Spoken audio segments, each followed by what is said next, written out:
حق بات یہ ہے کہ یہ ایک ایسا منظر تھا جسے دیکھ کر دل آنکھوں سے پہلے رو پڑتے ہیں،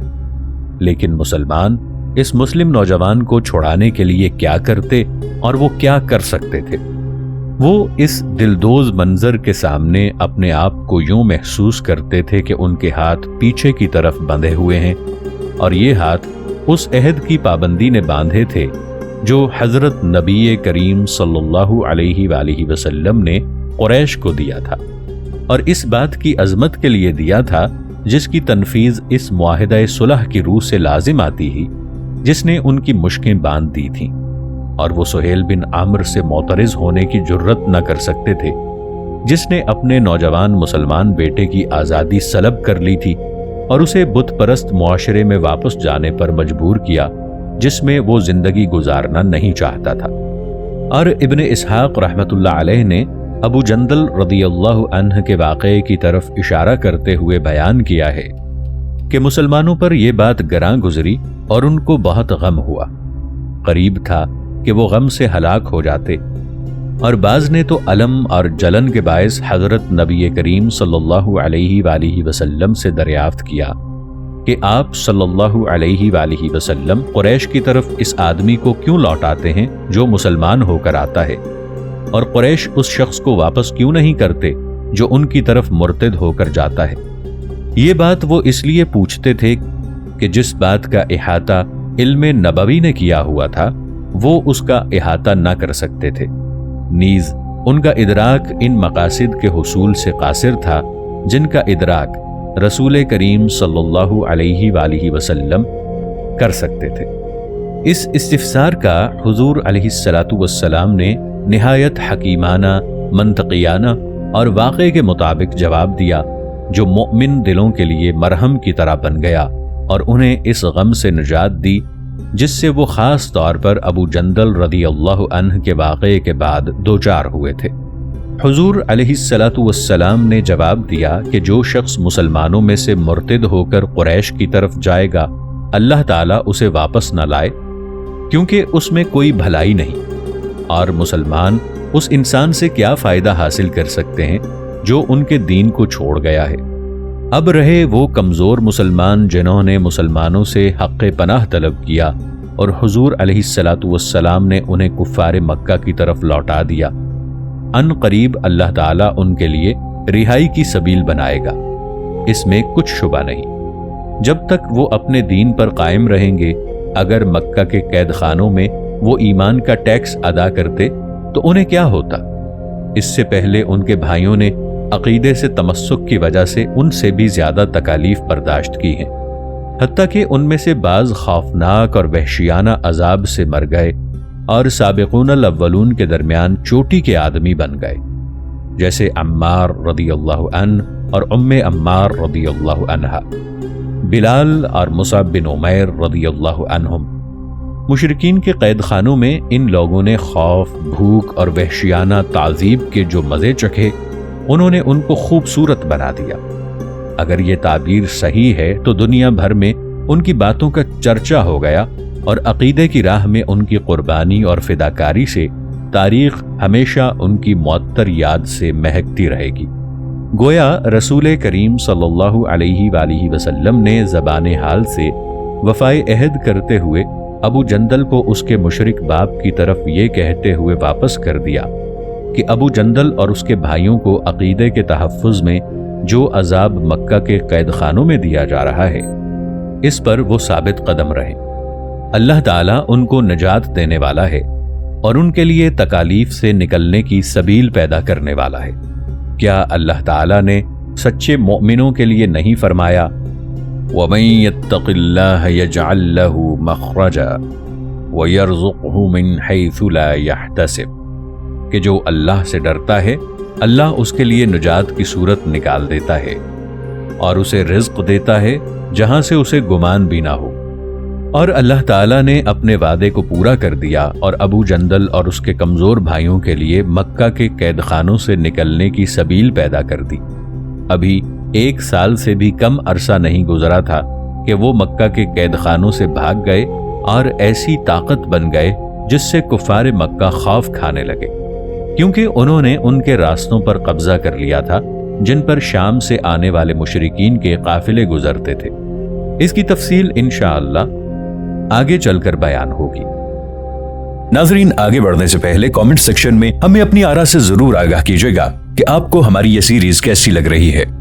میں ہوں طاہر عبید چودھری۔ آئندہ آنے والی اقساط سے باخبر رہنے کے لیے ہمارے چینل کو سبسکرائب کر لیں اور ساتھ موجود بیل آئیکن کو ضرور کلک کر لیں۔ شکریہ۔ صلح کے عظیم فوائد۔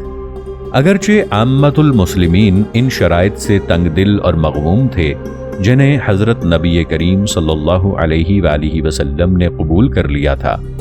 مگر اس صلح سے مسلمانوں کو عظیم فوائد پہنچے، بلکہ جن لوگوں نے شرائط صلح سے تنگی محسوس کی ان کے بعد جو لوگ ہوئے انہیں دعوت اسلام کے لیے بڑی مدد ملی، اور بعض لوگوں نے حسن نیت سے آپ صلی اللہ علیہ وآلہ وسلم سے سوال کیا کہ وہ محسوس فوائد کہاں ہیں جنہیں صلح حدیبیہ نے مسلمانوں پر سخت شرائط عائد کر کے ثابت کیا ہے۔ حالانکہ خود رسول کریم صلی اللہ علیہ وآلہ وسلم نے مسلمانوں کو حرم سے روک دینے کا اعتراف کیا ہے، بس انہوں نے حرم سے باہر ہی اپنے احرام کھول دیے اور طواف بیت اللہ کیے بغیر ہی مدینہ لوٹ گئے،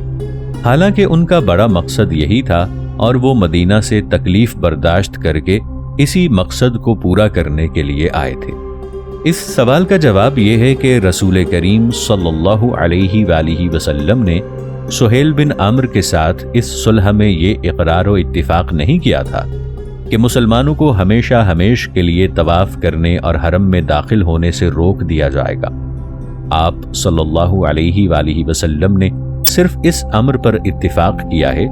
کہ عمرے کے ساتھ مسلمانوں کا حرم میں داخلہ اس سال نہیں بلکہ اگلے سال ہوگا، اور اس بات کی طرف رسول کریم صلی اللہ علیہ وآلہ وسلم نے اشارہ بھی کیا ہے اور اپنے معارض صحابہ کو رضامند کرنے کی کوشش بھی کی ہے۔ اگر اس کو ڈپلومیسی کہنا درست ہے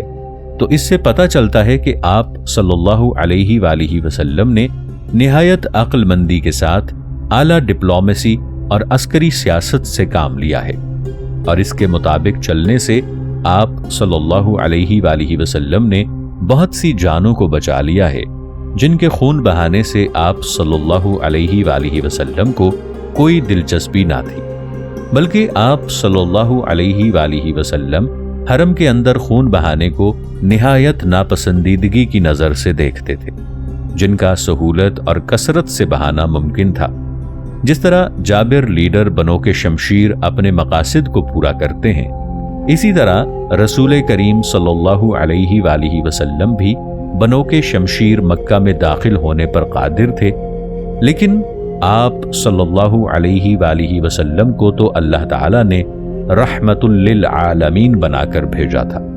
اس نے اس خونریز داخلے کی بجائے آپ صلی اللہ علیہ وآلہ وسلم کو فقط 1 سال بعد زیارت بیت اللہ کے لیے پرامن واپسی سے فضیلت بخشی۔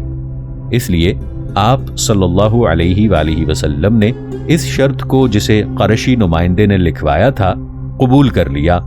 جس کا فیصلہ تھا کہ مسلمان اس سال مکہ میں داخل ہوئے بغیر واپس چلے جائیں اور آئندہ سال انہیں مکہ میں داخل ہونے کا حق ہوگا۔ اس تاخیر کے ساتھ اتفاق کرنے میں مسلمانوں کی کون سی حق تلفی ہوئی ہے؟ خصوصاً اگر ہم اس تاخیر پر نگاہ غیر ڈالیں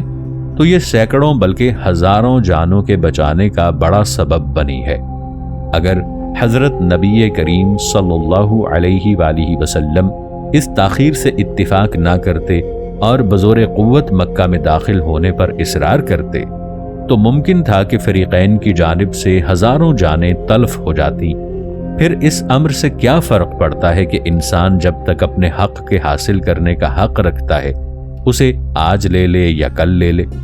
معاہدہ صلح حدیبیہ اس بات پر مشتمل ہے کہ مسلمان اپنے حق کو وصول کرنے کا حق رکھتے ہیں کہ وہ حق آئندہ سال بیت اللہ کا طواف کرنا ہے۔ اس امر میں اسلام اور مسلمانوں کی کون سی حکمت اور مصلحت ہے کہ رسول کریم صلی اللہ علیہ وآلہ وسلم اپنے سینکڑوں صحابہ کی جانوں کو خطرے میں ڈال دیں جبکہ انہیں اس کی بے حد ضرورت ہے، خصوصاً اس نئی اسلامی حکومت کی تعمیر کے خوش قسمت مرحلے میں جو اپنی دعوت کی حمایت میں آدمیوں کی بہت محتاج ہوتی ہے، جس کی جڑیں گہرائیوں میں راسخ ہونا شروع ہوتی ہیں۔ کیا یہ کوئی مصلحت اور حکمت کی بات ہے کہ آپ خطرے میں پڑنے کا اقدام کرتے اور اپنے اصحاب کو جنگ میں موت کی بھیٹ چڑھا دیتے جو بلا شبہ تباہ کن ہوتی؟ آپ صلی اللہ علیہ وآلہ وسلم جلد بازی کی نسبت اپنے اصحاب کا ایک قطرہ خون بہائے بغیر 1 سال بعد اپنے مقصد کو پورا کرنے پر قادر تھے۔ آپ صلی اللہ علیہ وآلہ وسلم کو اللہ تعالی نے رحمت للعالمین بنا کر بھیجا تھا، اور آپ صلی اللہ علیہ وآلہ وسلم ایک رسول کی طرح محبت اور رواداری کے شعار کے علمبردار تھے، اور ایک رہنما اور مصلح کی طرح تھے جو جانوں کی حفاظت اور صیانت کے لیے آتا ہے، نہ کہ خونریزی کرنے اور جانوں کے ضیاع کے لیے۔ وہ تو غیر مسلموں کے خون بھی نہیں بہاتا۔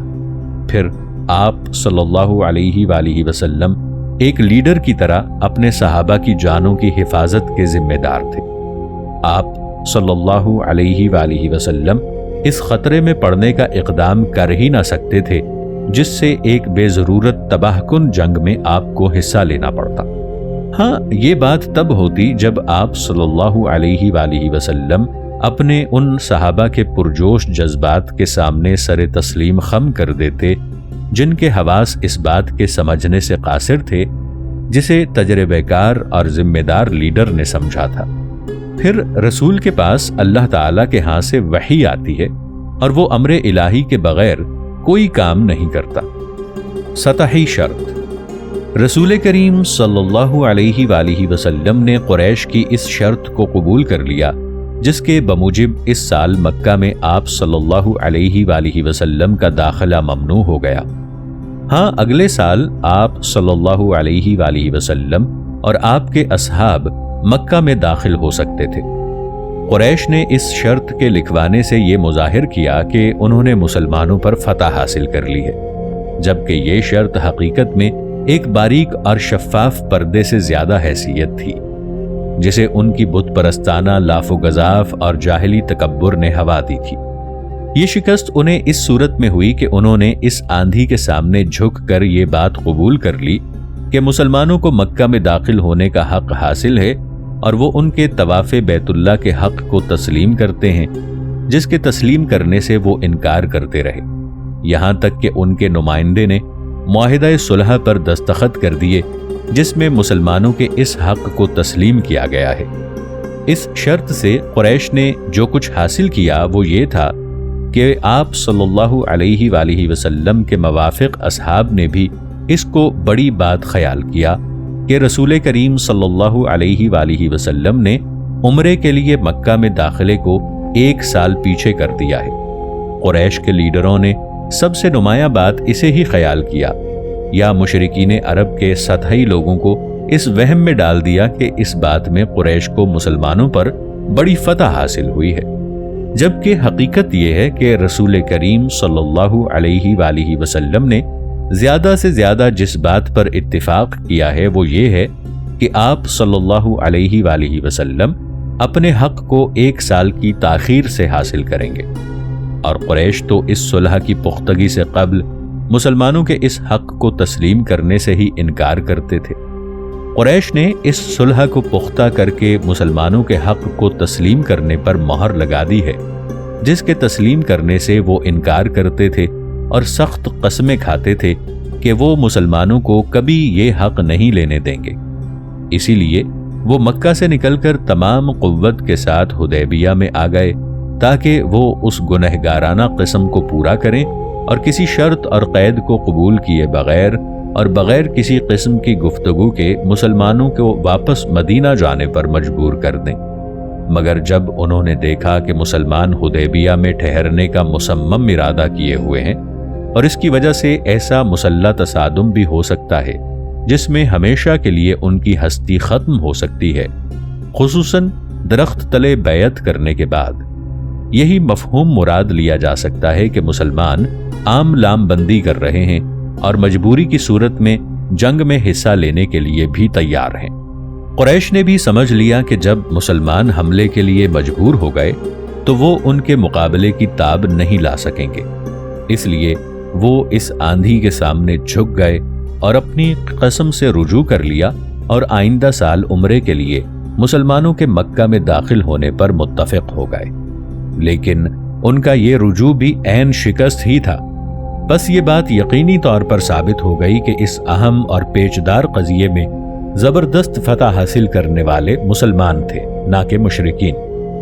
گزشتہ اور معاصر عسکری اور سیاسی ماہرین کا خیال ہے کہ حضرت صلی اللہ علیہ وآلہ وسلم کا اپنے اصحاب کے ساتھ اس معاہدے میں کامیاب ہو کر اس صورت میں واپس آنا اس قدر پختہ اور مضبوط اقدام ہے کہ جس کا قوم کا کوئی ذمہ دار لیڈر ہی اقدام کر سکتا ہے اور عملی اقدام سے قبل ہی نتائج کا اندازہ کر لیتا ہے۔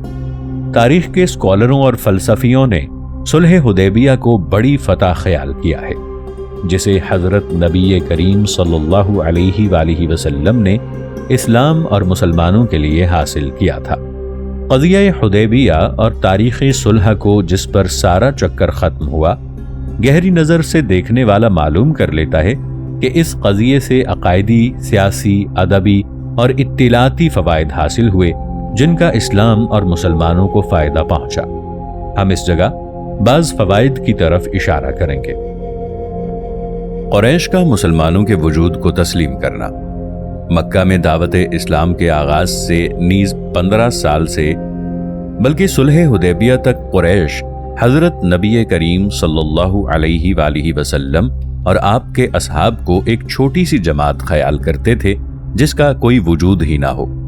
وہ ان کی طرف اس طرح دیکھتے جیسے ان فقیروں کو جو رہزن اور قانون کے باغی ہوں، جن کو وہ اپنی حکومت کے آگے جھکانا ضروری سمجھتے تھے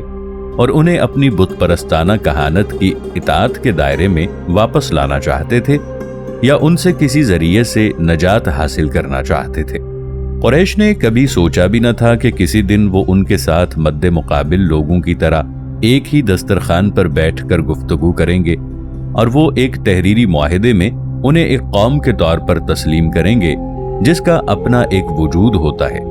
بلکہ ایک حکومت کی طرح تسلیم کریں گے جس کا اپنا روب، اثر اور دبدبہ ہوتا ہے۔ قریش نے حکومتی طور پر مسلمانوں کو تسلیم کرنے سے انکار کیا، مگر حدیبیہ کے روز انہوں نے ان کے وجود کو پوری طرح تسلیم کر لیا اور ان کے نمائندے نے بین الاقوامی تاریخی دستاویز پر دستخط کر دیے جو اس اعتراف کو متضمن ہے۔ یہ صلح حدیبیہ کا سب سے پہلا سیاسی فائدہ ہے، بلکہ سب سے اہم فائدہ ہے جس میں قریش نے حکومتی طور پر اعتراف کیا کہ حضرت نبی کریم صلی اللہ علیہ وآلہ وسلم اور آپ کے اصحاب ایک ایسی قوم بن گئے ہیں جس کا اپنا وجود ہے، بلکہ ایک حکومت بن گئی ہے جس کی اپنی ایک اہمیت ہے۔ یہ اعتراف اس معاہدہ صلح کی دستاویز میں کیا گیا ہے جو 12 شرائط پر مشتمل ہے۔ ان میں ایک شرط یہ بھی ہے کہ مسلمانوں اور قریش کے درمیان 10 سال تک صلح رہے گی اور صلح انہی 2 فریقوں میں ہوتی ہے جو کم از کم عسکری اور سیاسی لحاظ سے ہم پلہ ہوں۔ مسلمانوں کی عسکری اور حکومتی ہمسری کا انکار قریش 15 سال تک کرتے رہے، یہاں تک کہ انہوں نے معاہدہ حدیبیہ میں حکومتی سطح پر دستخط کر کے مسلمانوں کی ہمسری کا اعتراف کر لیا۔ گویا حضرت نبی کریم صلی اللہ علیہ وآلہ وسلم نے قریش کے ساتھ اس تاریخی صلح کے معاہدے میں کامیابی حاصل کر کے ان سے یہ اعتراف کروا لیا، حالانکہ قریش کو اس سے کوئی دلچسپی نہ تھی۔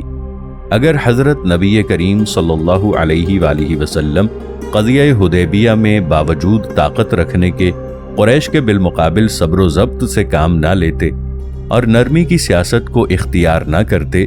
تو اس کے حدوث کی توقع ہی نہ کر سکتے تھے، جبکہ سادات قریش نے اس قضیے میں مسلمانوں کے بالمقابل عناد، بڑائی، سختی اور تہدید و وعید کی سیاست کو اختیار کیا اور انہوں نے اعلان کیا کہ وہ حدیبیہ میں مسلمانوں سے مکمل جنگ کریں گے یا وہ بغیر کسی قید اور شرط کے واپس چلے جائیں، اور یہ کہ قریش کسی وقت اور کسی بھی حالت میں انہیں مکہ میں داخل ہونے کی اجازت نہیں دیں گے۔ پھر انہوں نے اس موقف سے رجوع کر کے بلکہ اسے ترک کر کے اپنا وفد حدیبیہ کی طرف بھیجا تاکہ وہ اس صلح کی دستاویز پر دستخط کرے